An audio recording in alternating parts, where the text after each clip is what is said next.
Hey everyone, welcome to the 141st episode of Just Shoot It, a podcast about filmmaking, screenwriting, and directing. I'm Oren Kaplan. And I'm Matt Enlow. Today we've got our live episode, live from Sawhorse Productions with our pals Maureen Bharoocha, Tim Wilkime, Sarah Adina Smith, and Tony Yacenda. Yeah, so we had some technical issues on this one. We had some amazing audio equipment, the same audio equipment we used for our live show at the Famous Group, which worked perfectly when we were there, and it just failed in a very embarrassing fashion. Sure. It was, we had close to 100 people at the live show. Yeah, it was a packed house, and I think there's something special for our audience to see us belly flop. Yeah, you know what I mean? About 10 minutes into the recording, I noticed that the hard drive was not recording, and I didn't know what to do, and did we do the right thing, right? We stopped the podcast, stopped down, said, hey, there's a fault, an issue here, and we got to start over. Except I felt bad because we had already pressured our guests to answer the first question, which was kind of difficult, and they didn't really enjoy the first question.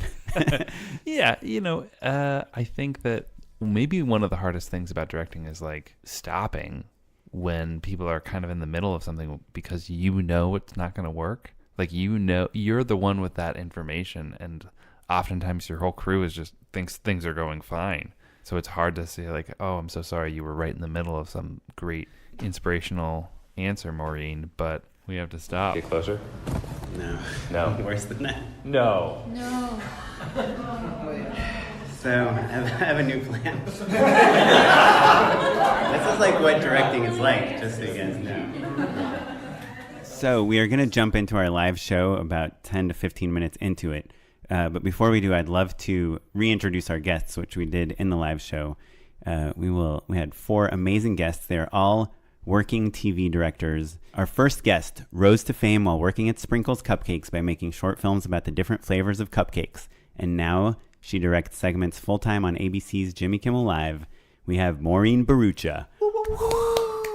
She also did a couple movies and stuff as well. All right, next. He once live-streamed a marathon trip around the country in a tragic pursuit of directing a Kentucky Fried Chicken commercial, and recently directed 14 episodes of True TV's Adam Ruins Everything and segments for James Corden, originally known as Wilkerson. Now he's since merged his last name with his wife's, Tim Wilkime. Woo-hoo-hoo-hoo! Tim Wilkime! And how cool is this last name merging thing? Yeah, it's pretty dope. Next, she made a splash with her feature Midnight Swim, won the love of audiences with Buster's Malheart, and worked her way into HBO's Room 104, FX's Legion, and most recently directed the pilot for Amazon Prime's Hanna. She is Sarah Adina Smith. He's garnered close to 1 billion views through his Little Dick e-videos. That killed at the show, you guys. That's Oren's joke. And then went on to create and direct the Peabody Award-winning Netflix series American Vandal. And more importantly, his father has learned about what Tony does by listening to Just Shoot It. Tony Yacenda. So those were our guests, and then we jumped into asking them the questions about TV directing. We apologize for the audio quality. I mean, we have to apologize. It's not up to our normal standards, but we think our guests are great, and we found a way to record them. And we are really excited about this episode. We really love it. And at the end of our live show, we also had audience questions, about a half an hour worth. Yeah, some really great questions. We thought that would make a great bonus episode. So the next episode in your feed will be the bonus questions episode. It'll probably post on the same time as this one. So it should already be in your inbox, but check that out. Great. So now we are going to just jump straight in media res into our first question for Tim Wilkime. We hope you enjoy it. But yeah, Tim, do you want to give us the quick answer to that? What you did? What was your first gig? Adam Ruins Everything? On TV? Yeah, it was. Technically, it was Adam Ruins Everything. Yeah. And I got that just because I had been working for College Humor for many years and just kind of garnered enough relationships through that company that when they were turning that pilot into a show, they were looking for a handful of directors, and they kind of took a chance on me just because I had expressed interest in doing the show. And then the first season I did just 3 episodes, but I knew if they were to do more episodes, I wanted to do more of it. So just, again, I was passionate about the material, about the show, and I kind of reached out to Adam personally. I was like, hey, like, if you do more, like, I would love to just do as many episodes as you'll give me. And I think just that enthusiasm, I think probably helped me go from doing 3 episodes the first season to 6 the second, and every season that has followed, I've done a good portion of the series.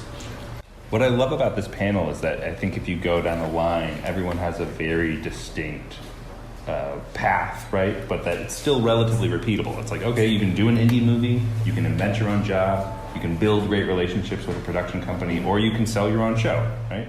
So it's that easy, everyone.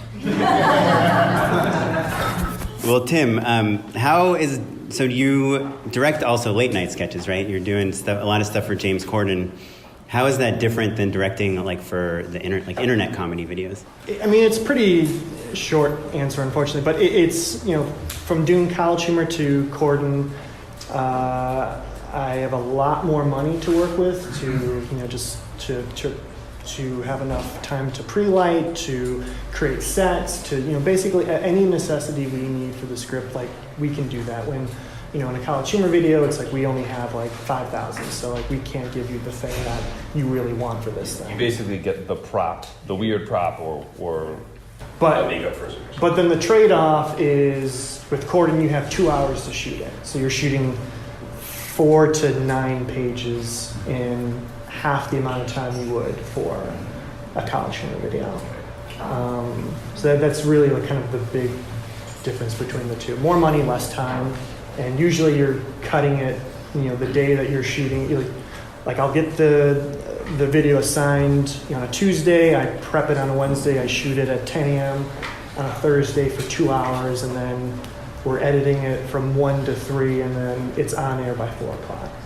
So, with College Humor, you have weeks to do it. And so do you think, like, given that you have so much more money, do you think the videos come out better, or is it still kind of... I think it kind of depends.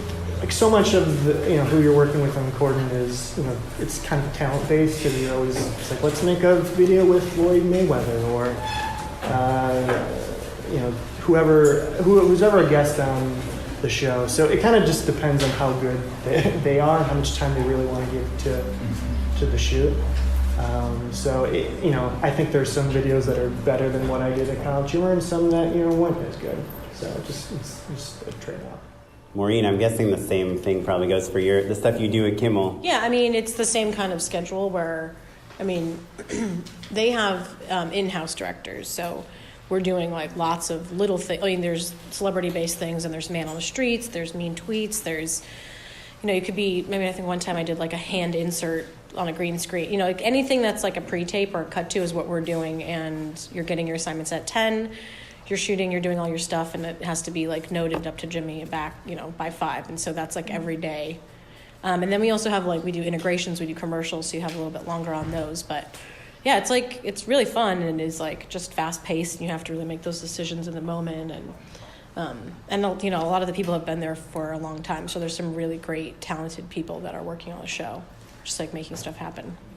That's awesome. And how is it, so you have this like full-time job directing, like with celebrities, directing every day, doing all this awesome stuff.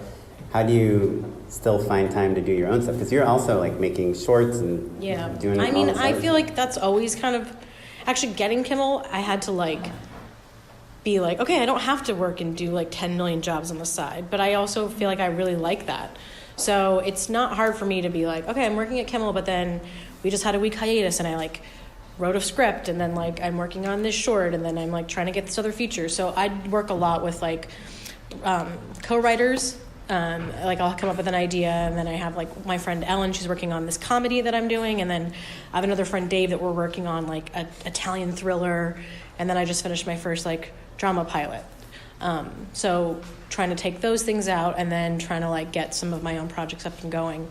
But I just kind of like to do a lot of things, because I feel like one side, because I do comedy and drama, my features are drama and thrillers, and I feel like it feeds, one thing feeds the other side of my brain. So actually, when I'm not doing a bunch of stuff, I feel like I don't feel as creative. So I have to be doing 10 things. But you never feel like like I've made it. I'm getting paid to direct every day. Like I don't need to go like kill myself to make these my own things. I think the difference for me too is that I come from like shorts and narratives and features, and I love Kimmel, but it's not narrative directing. So there's always that drive to tell stories, and There's a little more hunger to it. Yeah, so I, like while I'm working there, it's great and I love it and it's amazing. It's like it also doesn't take up my narrative storytelling part of my brain, so I can still write and do that stuff and not feel like, oh, I'm having to do all this work. It doesn't feel like work. It just feels like, oh, I'm getting to do kind of both things that I love. It's also great, like those shows have such a regimented schedule in terms of even vacation. Yeah. So you can plan like, oh, we're going to be on hiatus for this time. Like, I'll start calling my friends and lining up a short to do in the intro. Yeah, and then the thing too is like the show's live at 5, so I'm done at 5. Mm-hmm. And it's kind of an insane thing for like a director to work from like 10 to 5. It's like insane. So it's like very unusual. And so then, yeah, I have my nights and my weekends like that are... Like you don't get to the office until 10? And you're done at 5? It's crazy. Wait, but aren't you like worried about tomorrow's shoot like the night before? Yeah, sort of. I mean, but a lot of stuff you're doing your day of and it's shot and it's done. So you're like, okay, I'm just gonna... It's not even written yet, right? Like that's why you're coming in at 10, right? Yeah, some stuff you do, some stuff, if you have a big shoot, you're worried about it. But then there's things that you're like, okay, I can like pack that away. And like, we actually had a shoot, we had a commercial shoot, which is really funny. And again, our shoots are very fast. And so it was this commercial shoot, and it was an integration, so we had like a process trailer, and we had an extra crew to work the process trailer. And the day was only like 7 hours long, and everyone was like, oh, it's a long day for us. And the process trailer guys were like, what? And I was like, I know, they don't, we don't have long days here. Like that kind of shooting. Like people do work really long hours, but the like field shoots are not they're not like 12, 14-hour days like normal. Yeah, sounds good. Who wants to work on Kimmel? I mean, it's really hard and it's like a lot of pressure, so don't get me wrong. It's compacted into that time. And it's really easy too, right? It's not like you're thrown into the gauntlet for 35 days of production and then you're done. Like Kimmel's just forever. Sarah, so you made this micro-budget, soft-scripted feature, and now you just made like a giant pilot for Amazon with action, and you shot in Europe, right? Mm-hmm. Which one is harder? First of all, I did not hear the phrase soft scripted before until tonight. Oh, it's great, I right? would say semi-scripted, but soft scripted is very interesting. Yeah. It's like more visual. Yeah, it's like a little... Yeah, you just get cozy in the script. Yeah, push it. Yeah. That's a better way to not say reality. Sometimes that's the code. Interesting. Oh, right, or like well, you guys are fully scripted, right, Tony? Or you're kind of soft scripted too. Yeah, we do have full scripts, but then we go. Yeah. On set, we have crazy improv. approach to set, and we throw it away. But we do have fully scripted. And Adam ruins everything. Is like every syllable has to be at the right time, right? Right. It has to be very specific. It pretty much, for the most part, it's all scripted aside from our expert interviews, which even those are like outlined for the expert, but they change so much, on set for what they feel comfortable or what they feel is accurate. So it's 95% scripted. Did you see how I just took the script you guys have with your questions and made it soft? Just curveball that shit right now. I actually wrote in here, Sarah will probably change this question. Do you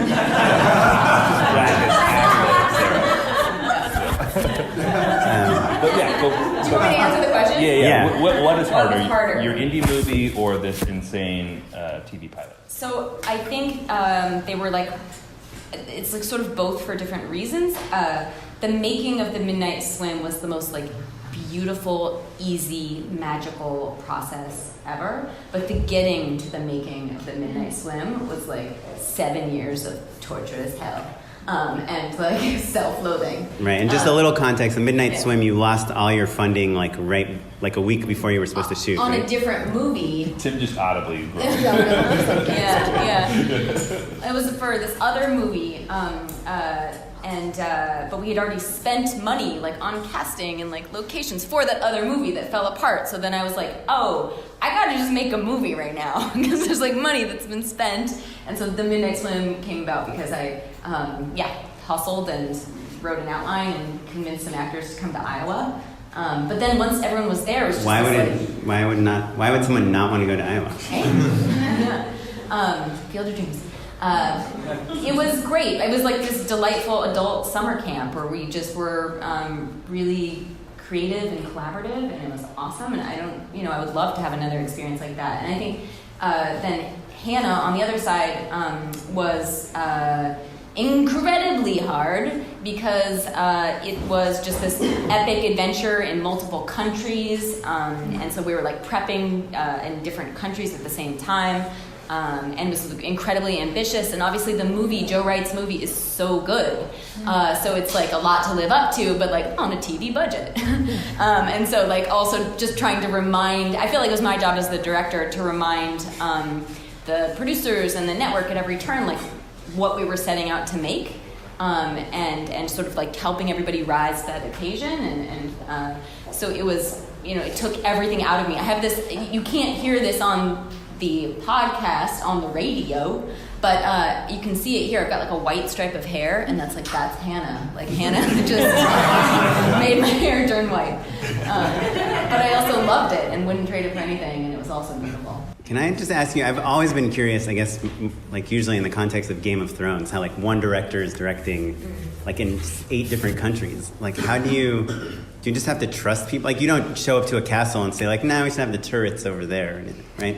Like how do you direct like and figure out the production design and all that stuff if you're not in all these countries? No, I was going to all those places. It was like a lot of travel. I was there for a long time. I think it ended up being around like 7 months, including because I also did post in London. So I was gone for quite a long time. And then the way we handled it was I did episodes 1 and 2, and it was around, I think, 32 shoot days total for 1 and 2. But those got just sort of shrapneled over space and time because obviously it was like, I think episodes 3 and 4 were mostly shot in Budapest. So it made sense to like table the Spain-Morocco part of my episodes until after that. And so while they were doing that, I'd be prepping Spain and Morocco. So it was a lot of travel. Okay, so it's not like you start on day 1 and shoot for 32 days and you're done. No, it wasn't that at all. Yeah. Cool. Yeah. I think we're all just reeling from the thought of like Yeah. 7 months of shooting. Oh, I wish. I mean, actually, yeah. It wasn't. I guess I'm including post. It was 7 months of being away from my dogs. Tony, we were teasing a little bit before about how you have a billion views of Little Dicky videos, but I think the thought of like transitioning from online content, sketch comedy, viral content, something that's really viral, into a bona fide TV show, is a thing that everyone's still curious about. Did you have a moment where you felt like, oh, now like I've proven myself, like they get it, they trust me? I don't know if there was ever a moment of clarity like that. I guess there was a moment where I had been for years doing stuff for the web, some of which I was like generating the content and had the idea, some of the stuff like I really loved the idea and wanted to pour my heart and soul into executing it. And then there was some that was branded stuff I didn't believe in, or a script that was given to me and you're just doing it for the job, and you were doing a lot of underwhelming content and sort of figuring out what was the stuff that I liked to watch. It was a good 6-year period sort of honing that, but there was never one moment where I'm like, all right, I'm ready for TV. I knew I wanted to do something that used documentary tools, and I was like getting more and more excited about that and watching these true crime documentaries. So then it just happened to be this idea that I really believed in and wanted to put my eggs in that basket because I really believed in it. But there was never one moment where I'm like, all right, I'm done with web content, and I'm looking into things. It wasn't the Peabody Award? That didn't go to your head? At this point, I'm like, when we won the Peabody Award, I'm like, maybe I don't need to go and do another branded spot for curved body spray. Did you though? No. Nice. Yeah, I'm bummed I didn't get that phone call. So next question for everyone on the panel is, now that you're a TV director, is your life set? Like, are you guys all buying houses and retiring at 40? Or are you guys like, do you guys ever worry about like the longevity of your careers? Or are you guys still hustling? I read that on the email you sent us, and I was just like, Oren has the nicest house. And I could just see him like reading that question, like, you guys all set now? You buying a house? It's beautiful. I'm so jealous of your house. Long story behind how I got that house, but it was the last time I played poker. It was too good. But no, I'm in a one bedroom. I feel like I'll be hustling forever. Like, I think that that's part of being a director. Yeah. Like, I don't think that it's like, great, now I'm done. It's like, no. Like, there is always going to be some project that I'm going to want to do that I'm going to have to fight for or convince someone to do, and no one's going to give you, even like, I don't know, it's like, I think you see other people, and even on the panel, you're like, oh, that's so cool you're doing this thing, but then it's like, you just don't know how much they've hustled or what else they're doing or what else they're trying to do, and I feel like that's just part of being a director. And I think one thing I've learned about myself is I'm only good at my job if I really like what I'm doing. I'm actually really bad at my job if I don't believe in something or don't like what I'm doing. And so it's a constant well of uncertainty. Like, I'm in it right now. I don't know if you guys can tell, like, by my like body posture or shoulders, but like I'm in at this moment in time, like just drowning in uncertainty because I'm looking for that thing to like fully fall in love with, and there's like 10 possible things that might be the thing, but I'm dating right now, and all I want to do is like commit and be in love with the one thing. And so yeah, the hustle is real and the anxiety is real, and I don't feel safe. But you also just directed the pilot for Hanna, which is this like blockbuster film. Everyone I think knows it. Maybe people won't like it. Maybe the world won't like it. I don't know. I just got Italian there for a second. I was like, when you're an Italian thriller, I was like, Mama, maybe they won't like it. Edit that out. It's gonna be real weird, you guys. Now it's going in my script. I guess in my head I always like fantasize that like when I meet like an aunt somewhere or something, and they're like, so what have you been working on lately? And I can tell them something that they've heard of, you know? And I feel like that's what the four of you guys have, you know? So you're always like, oh, we know Jimmy Kimmel, we know ABC, you know, we know Adam Ruins Everything, or well, James Corden for sure, and Legion, you know? I think that's true, but now I feel like the way things are going, everything's splintering too, so we might know it, but I don't know. Like, I feel like that's not necessarily true anymore, and it's harder to get those things that, like, you know, are in the zeitgeist that everybody knows. If I did something on Jimmy Kimmel, I think my parents would believe my job was real. My parents don't know Legion. They don't. Yeah, my parents do think, yeah, I mean, that makes sense. But it's not me, like, you know what I mean? That's not my voice, and my, like, I'm directing segments on somebody else's show. So that's, you know, that's interesting. But yeah, I don't think it's definitely a nice paycheck. But you're like, oh, I don't do this for money, so I don't think that that's ever going to be satiated unless I'm doing something that's my own. Well, let me ask then, because how has the hustle changed, right? Like, Tony, you were joking before about not taking that branded spot anymore, right? But obviously you're all still, you know, freaking out in front of all of us right now. Yeah, it got really morose because it is the dream job, and I'm so happy to be doing what I'm doing, and the fact that, like, I don't know. I went through this trajectory where when I'm in film school, I'm 18 years old, I would look at people and I would like see a fancy car and I'd be like, one day I'll be driving a fancy car because I'll be a successful director. And then I come out here and then I start trying to hustle and actually make it as a director, and all of that, the idea of getting rich as a director completely went away because I was just like, if I could just like make a living doing this, I'd be totally happy. Because I looked at my friends who are back at home who are making 5 times as much money as me, but then they would leave their cubicle job to be on my couch in North Hollywood with 5 other guys because my life was their vacation and I was doing what I loved. And so now that I can do it and I'm making as much as those guys in the cubicles is it's incredible. So, you know, I don't want it to be like morose, like we're all here and not happy with what we're doing. Because It's true. I'm I'm happy. having a bad day. But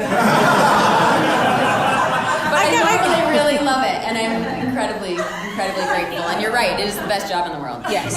No, I agree. Very lucky to do. I guess what I mean is it's not, to me, it's not like, oh, I got that magic number and now I'm sick, like I'm done.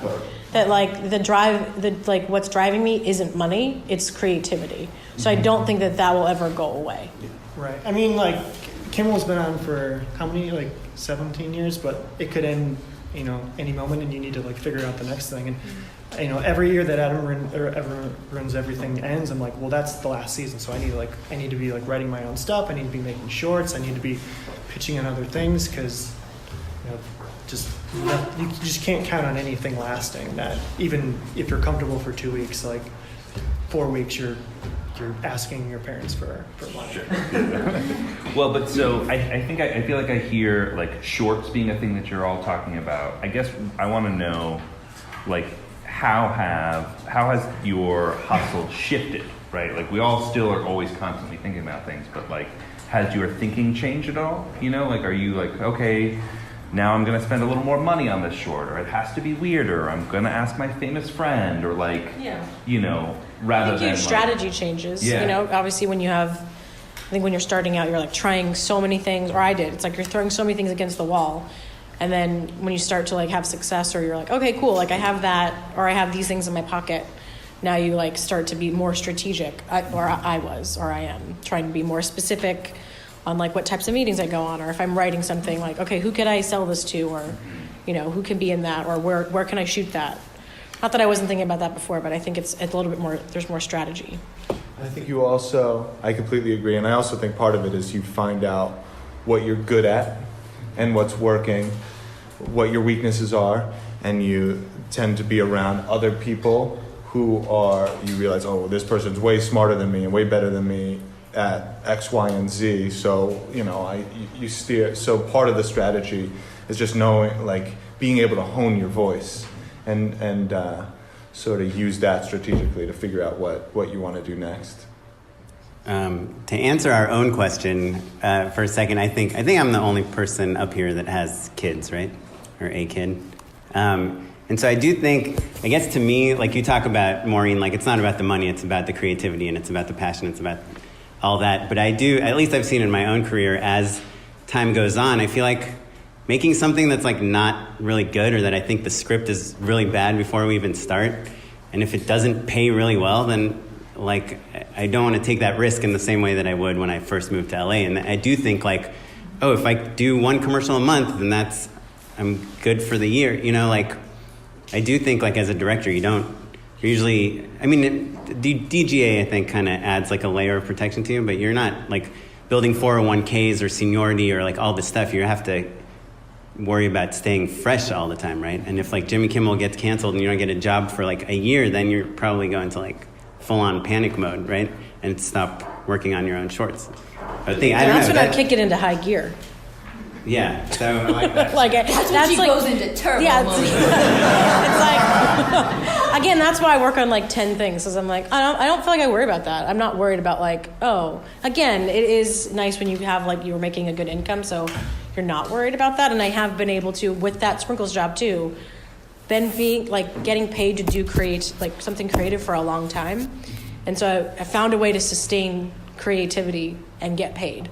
And like when I was at Sprinkles, I was on salary, I was on 401k, like all that time getting to make Sprinkles shorts, which was like bananas. Right. That they were like, yeah, sure, have this job. That was my favorite short, by the way. No. Banana cupcake. Banana.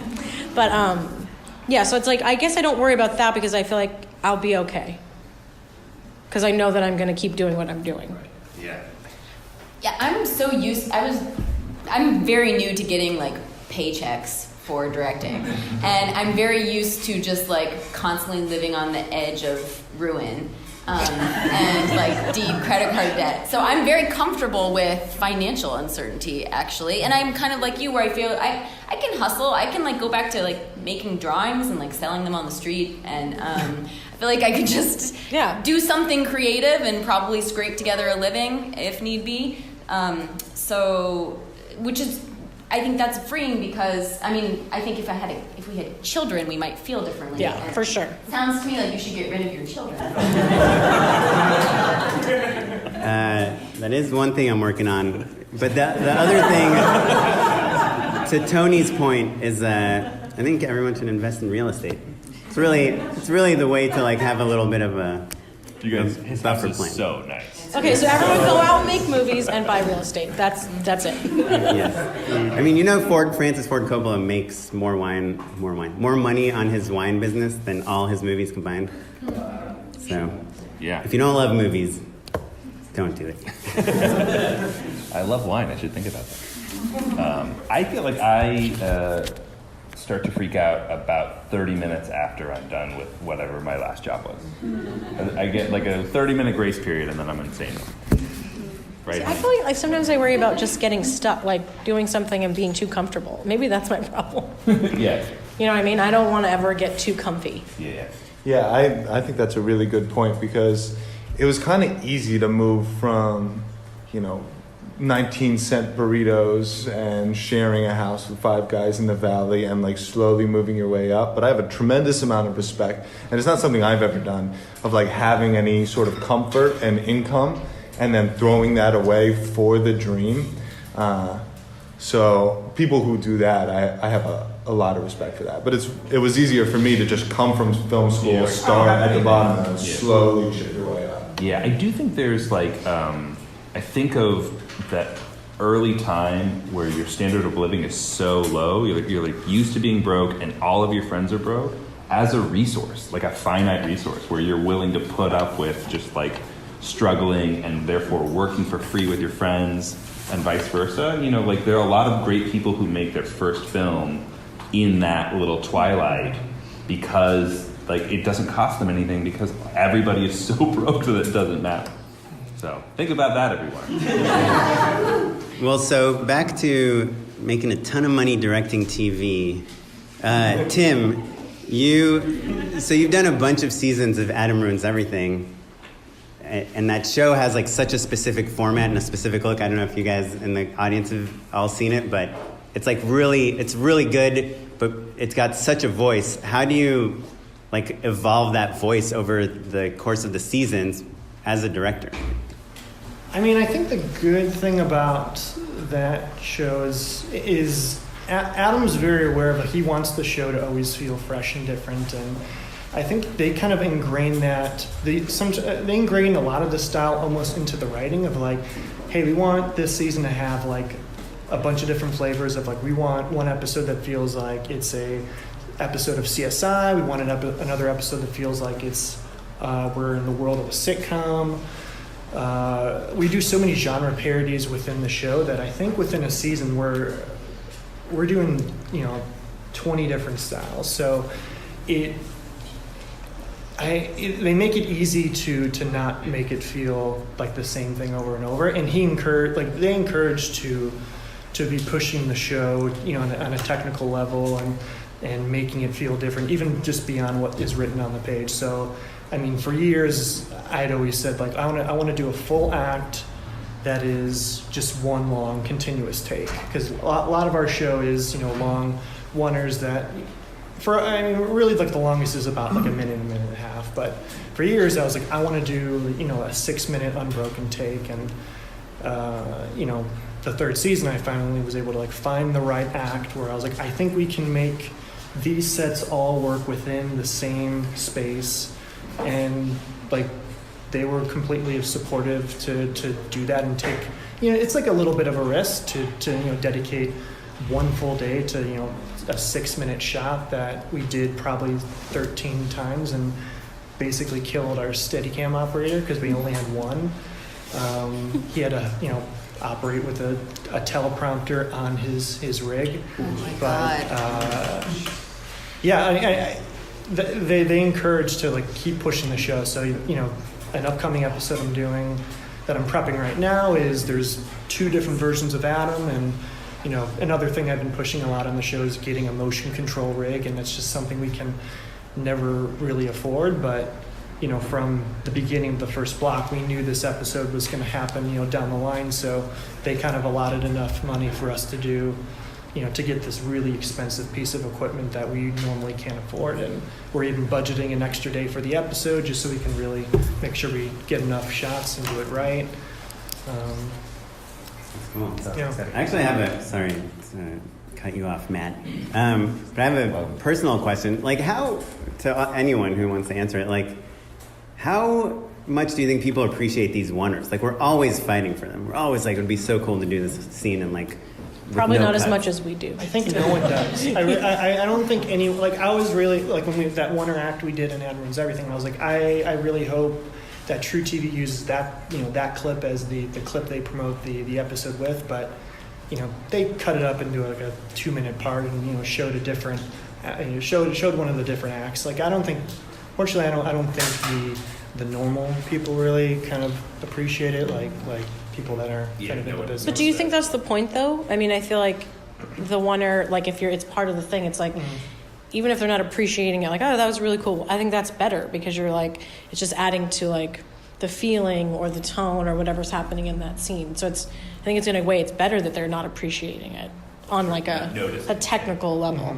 Yeah, but I mean, But they're so. no, obviously there's intent and there's like a way that you shoot a show to have pacing and tone and all that stuff. But whether a 3-minute scene plays out in 4 shots or 1 shot probably doesn't make a giant difference. I think it makes a difference to performance, though, because I think actors love one-ers, and it's really fun, and it feels like such great teamwork and chemistry on the day with the cast and crew, and so I think you get something that feels really alive.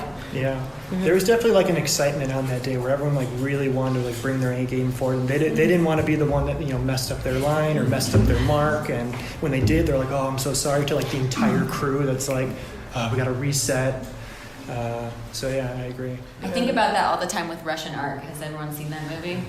Yeah. Just to be like the guy who like trips and hits the camera or something. How awful that would be like 50 minutes in. Yeah. In commercials, I always pitch the one-er, and they're like, okay, but we're going to have like an insert on the product. And I'm like, well, no. I will say I did a short film as a one-er and didn't like it.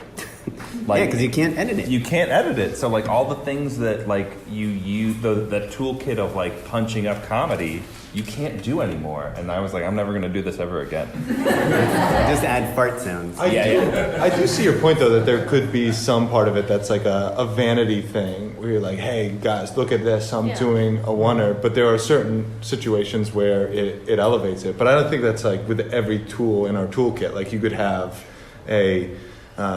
you're doing a jib shot that's just for yourself and it's self-indulgent, but then there's a certain jib shot that sets up a world and it really elevates the piece. So I feel one-er's no different than anything like that. And there's those one-ers that like go from like wides to, you know what I mean, like the movement of it. So like it doesn't feel like a one-er, but it's like, it goes from a wide to a 2-shot to a single, and it's like, oh, you didn't realize that was a one-er. Yeah, the more invisible ones. Yeah. I think it was more just like I needed more batteries for my camera. I wish that wasn't true. Sarah, so a lot of the shows you direct, like we talked about Room 104, and Buster's Malheart, your movie, they're like really out there, right? Like really unique, and you're kind of pushing the limits. They just feel normal to me. Right. I think the number one word I hear with Buster's Malheart is it's confusing, and I'm always like very confused by that because it seems, I don't know. What is the log line to Buster's Malheart? Oh boy.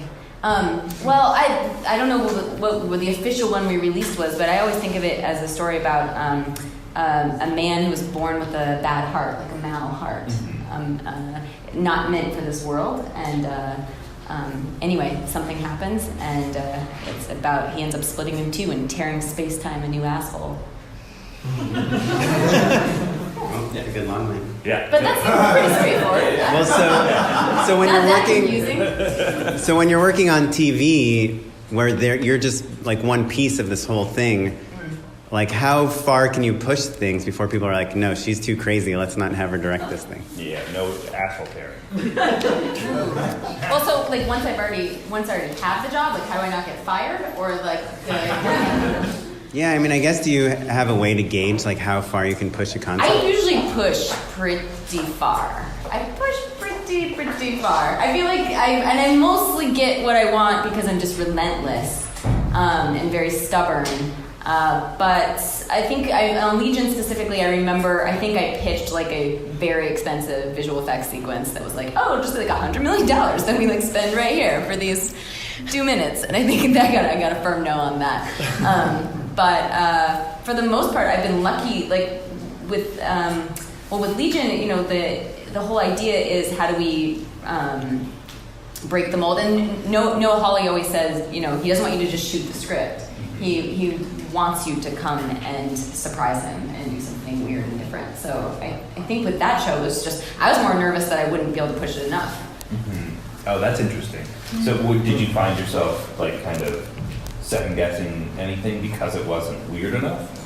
I guess I don't spend a lot of time second guessing in the moment, though. I really just try and give myself the freedom to play and be myself and fight for what I want. So. Do you ever though? Do you ever like? Is it an edit that you're like, maybe I should have changed things, or? No, I liked what I shot in the edit. Mm-hmm. Yeah, do I sound really awful for not second guessing myself later? But no, I tend to really leave it all on the floor. I guess I really like fight my hardest, and then don't have too many regrets afterwards.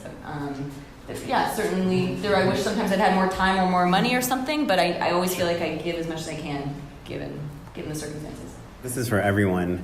10 years ago, like the way into TV, a lot of people would talk about shadowing. And I think of our panel, Tim's the only one who really kind of like started with Adam Ruins Everything and got onto the show because he was like a known person. Do you guys still think shadowing is a thing? Or if somebody wants to get into TV, like what's your best piece of advice to them? It sounds like it might be don't want to get into TV.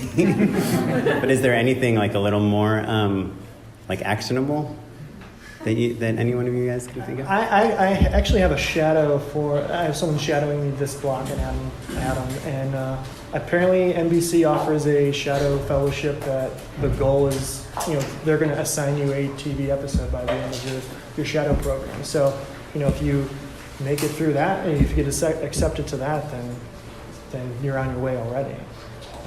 How do you like it? How do I like having a shadow? Mm-hmm. Yeah. I had one last block, and you know, I don't know, it's nice. I kind of get. I mean, being a director is a very lonely thing sometimes, and it's actually nice. That's why we have this podcast. Yeah, exactly. It's actually nice to have someone to kind of be buddy with for, you know, through the entire process. And you know, sometimes you kind of bounce ideas off them, and they suggest things, and I don't know. I really like it. I welcome it. And I actually shadowed this year. Oh, cool. You shadowed another show. Yeah, so because you only work from 10 to 5. I mean, it's always difficult, right? So I have a couple features, and then I direct on Kimmel, and I have like 30 shorts, but I technically don't have episodic. So I got on the HBO directors list this year, and so HBO's been trying to help me. So they sent me to shadow on one of their shows. Are you allowed to say which one? Yeah, it was on Crashing. Oh, cool. Which was great. I mean, I have mixed feelings about shadowing and like. I think those programs are great, but there's some part of me that thinks like that's also a lottery. Mm-hmm. So it's like it's helpful for people that get in, and I'm grateful that I got the chance to do that. But it's also, especially when you have so much experience, and I don't know if it's a lot. I know a lot of women that have shadowed a bunch for like years and don't get episodes and stuff. So I think it definitely is helpful, and it's great when you can get it. But I also feel like you can't just rely on like I'll get a shadow and then I'll get a career, because that's not really realistic. But you are learning also, right? When you're shadowing. I mean, I think shadowing is a great thing, but I think what NBC is doing is great, because it's like to shadow to get an episode. Like to shadow to get something is great. To shadow is fine at certain points, but you can't do that forever. You know. Well, Tony, so you just did this show. What's your next thing, and like what's your advice to people to like get things going? I mean, those are two totally different questions, but but they might be the same answer. I don't know. Yeah, which one should I answer first? What's the question? I I guess what's your advice on how, like, to new people trying to, like, break into TV? Well, I think this is a good example that there's no one answer. And I look at our trajectory, like the college humor stuff that we were doing, that sort of business model is completely changed. And that was new. Like, that's newer than the stuff you're probably learning in film school. And it's already obsolete, the sort of like $20,000 college humor video or Funny or Die video. So I guess it's just like really standard generic advice that'll always be true, which is 1, just shoot it, and 2, make stuff that you like, make stuff that you would want to consume, and then hope the world agrees, because now we have so many outlets to get it out in front of people, and if you can find an audience or find certain tastemakers that think it deserves a bigger audience, I think that's still the best way to go about it, as vague as that answer might be. No, it's a great answer. Well, what can we just go down, starting with Sarah, the line and saying, like, what you have coming up next? Oh, I want to give advice. Okay, give advice. Yeah, I thought of advice. I was thinking about how before I made my first feature, I had this idea that, like, I was trying to make this bigger, more expensive feature, and I thought that I could only, like, that was what I needed. Like, that was the size that could contain me, and I think it was a big mistake that it wasn't until after I made my little micro budget feature that I realized that would be my advice to anybody, which is, like, do the most specific, true version of you, but do the small version first. Do the smallest version that you can, because then all of a sudden it's doable. And then you will, with hard work, get to the bigger version of you. But I think, like, it is, the shadowing is, totally a great experience, but I'm also sort of skeptical in terms of, like, that actually leading to a career in TV. I think the very, very, very best thing you could do for your life, your soul, and your career is to just, like, focus on that small, attainable version of yourself and make that really true and great, and it'll lead you in the right direction. Awesome. Well, I think on that note, let's hop into some unpaid endorsements. All right. No? Okay, so you want to just totally skip my question? You had one more question? No. My question was what do you have going on next? The tables have turned. What do you have going next? No, what do you have going next? Sorry, Maureen. I'm just I'm writing a bunch of stuff, so I have, like I said, I like to work with co-writers, so I'm writing a comedy, I'm writing an Italian thriller, I just finished my first drama pilot, and then working on this new short that I almost got funding for, but now I got to figure it out, and then, just working on more stuff. How do you get funding for a short?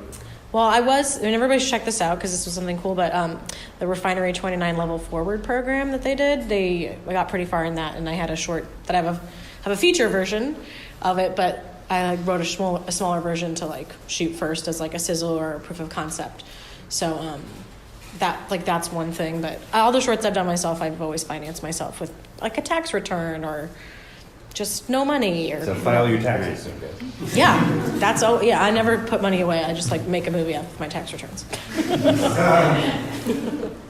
Tim, what do you have next? Adam Ruins Everything for a few more months. We actually just started airing a couple weeks ago, so check that out every Tuesday on True TV. I did 7 of the 16 episodes this season. And then I have a short film coming out early next year, and then I'm just working on a couple features, one based off of a short film I already released, and yeah. Oh yeah, you had some Vimeo staff picks recently, right? I had a short of the week. Oh, short of the week. Oh, cool. We had those guys on the podcast, the short of the week guys.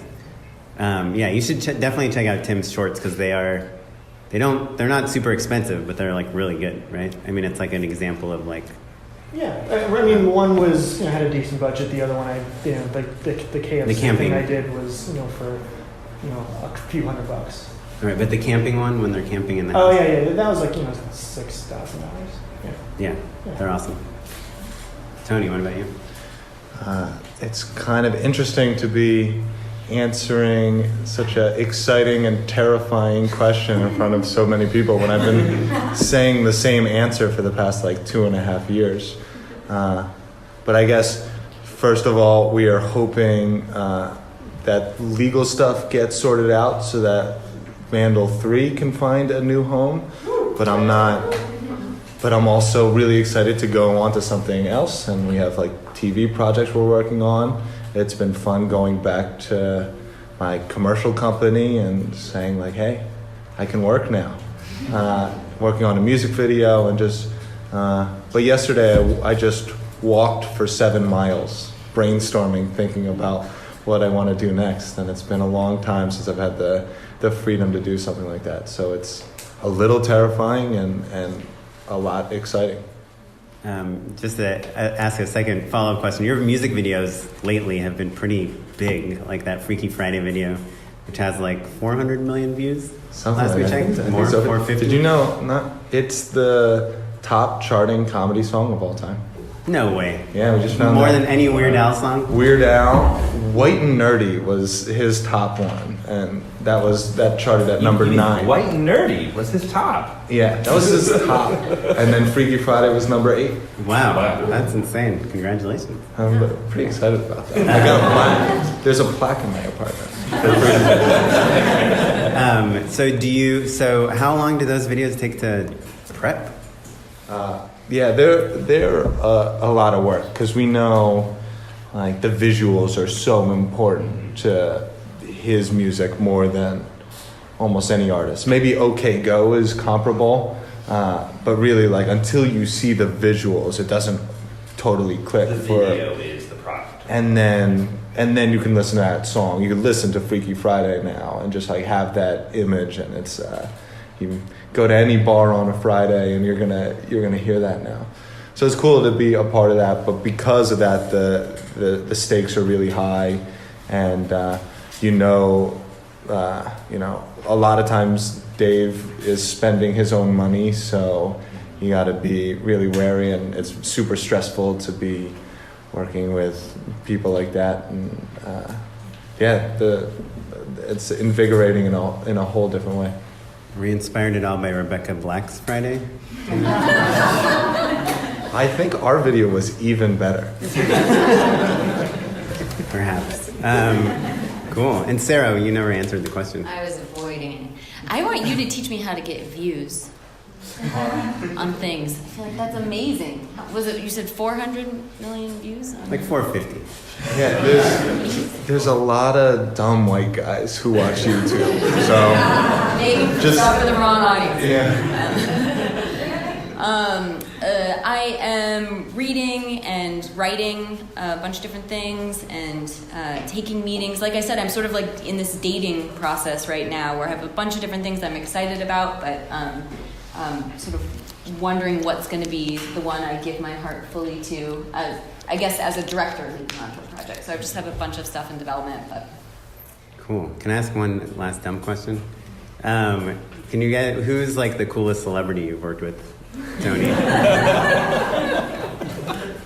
Kit Harington. Who? Kit Harington?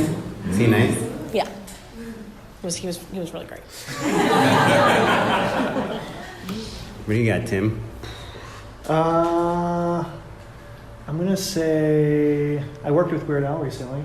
I used to respect him until 5 minutes ago. I worked with Weird Al too. I did too. I worked with Weird Al too. That's how we all have that in common. Yeah. No. This was like He's our Kevin Bacon. He's our Kevin Bacon. I worked with Weird Al for one weird night, like probably 8 years ago, back when we had a design studio, and he had a green screen video and needed motion graphics in the background, and we did an all-nighter with Weird Al, and he bought us pizza. And we talked about blood diamonds. We didn't talk about that, but yeah, he's very lovely. He's lovely. Yeah. Have you worked with him, Tony?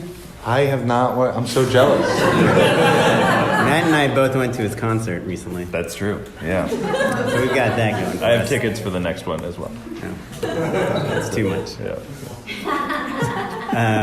Cool. Tony, All right. you got anyone? Yeah, DJ Khaled? Oh, you worked That with was- Kylie Jenner? that was Kendall.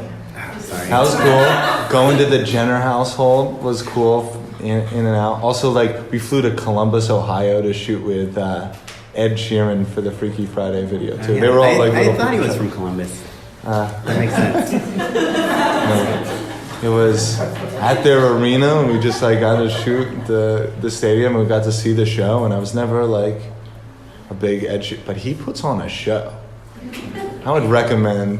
Anybody, go see Ed Sheeran. My dad recently was like, you gotta hear this one guy. He doesn't like music at all. Like, he's this one guy. He's like, he's so good. And I was like, what? And he started playing Ed Sheeran. Yeah, Dad. I only know from Game of Thrones.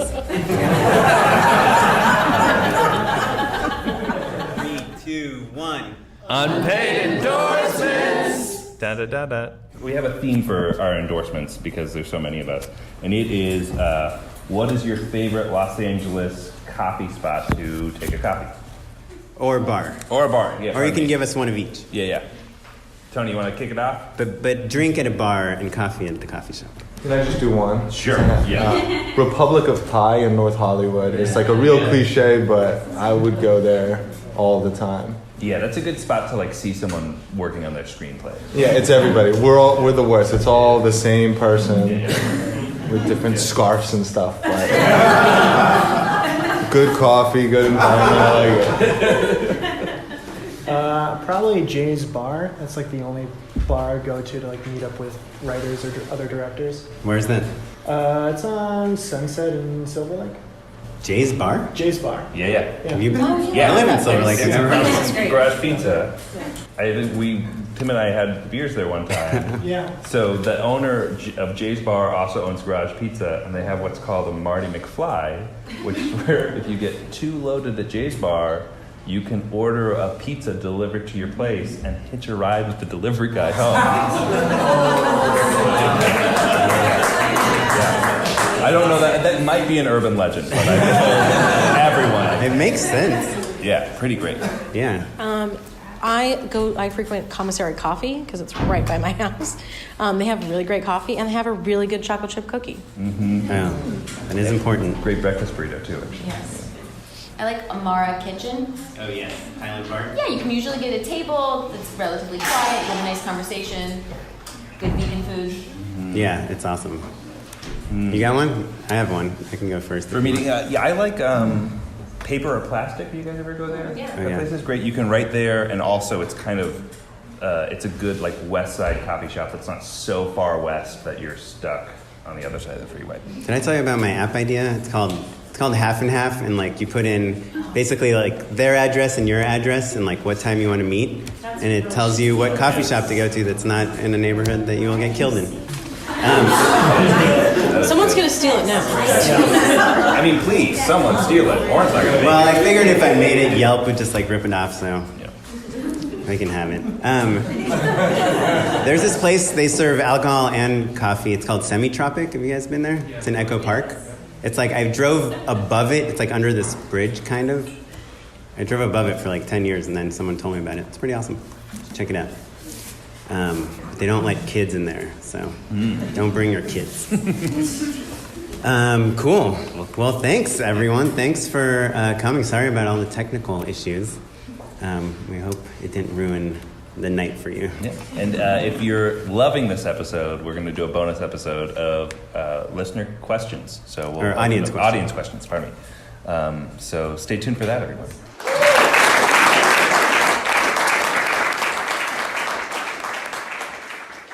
So there you have it, folks. That was our live show, recorded 100% on iPhones in a not the best acoustically treated room.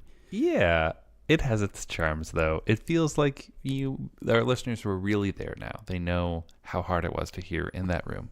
It's also a great incentive to come to one of our live shows. Yeah. Yeah. Right? And we also wanted to thank Madeline Rosewat, who was there, our producer, and Christopher, our editor, who was there. And of course, Jay and Ewan are the rest of the team. They're a big part of this show, and we wanted to shout out their names on this episode as well. Crystal clear in the studio mics. Yes, since it is, kind of one of our special episodes. Anyhow, I guess I just gave the credits to the episodes. Yeah. And also thanks to everyone for coming, and for our patrons and guests. And, it was special, right? Not to get too sentimental, but it was a really nice time. We had a pretty good showing, and it was raining that night. Yeah, I would have flaked. Yeah. I almost did myself. There was a moment where we were sitting there, and I saw one or two people in the audience look slightly bored. Though they were both people that came up to me like afterwards and said they had a really great time. And I thought to myself, I never just listen to a podcast. Like I'm always walking or driving or working on something or exercising. Like a podcast is not something I focus on. And so I was like, when you come to a live show, it's like people are focusing on our podcast. On our podcast. Crazy. Yeah. Well, and I think like other shows maybe they'll have like rotating guests and a live band and all that stuff. There's a lot of different stagecraft tricks that people use, and we are just doing the show in front of a live studio audience. But it's totally different when you're in front of people because you're sensing when people are excited or engaged or bored, and it helps us to stay on the topic and make sure we're not being boring, hopefully. They also had like tacos and beers with us. Yes. Which was pretty great. It was really cool. The Sawhorse people really hooked us up. So that was cool. Well, if you have any comments, we've gotten a few emails about sound quality before, but feel free to email us again. Yeah. We are justshootitpod@gmail.com. We love that you're paying attention. Yeah. We are also at justshootitpod on everything, Twitter, Instagram, Facebook. We would love for you to follow us. And it's actually a really good way to find out about the live events and things we do, because if all you do is subscribe to us on iTunes or something or listen to us, it's a little harder to know. Yeah, you might miss out on things that we are doing because we aren't always recording this right when it's coming out. Let me recommend our Instagram is pretty fun. You get to see the guests in advance, and then the live show promos, and that's kind of it. It doesn't really inundate your feed too much, I promise. This episode was edited by Jay McCullough, and our webmaster is Ewan Williams. This episode was produced by Madeline Rosewatt and the Sawhorse Gang, Eben Kospar, Blake Benham, and Nick Hill, and also there's a handful of other dudes that were there helping out as well. So shout out to all of them. Leave us a review on iTunes if you can, and tune in next time for a crystal clear audio version of Nice and Buttery. Just Shoot It. Thanks everyone. Bye. Bye.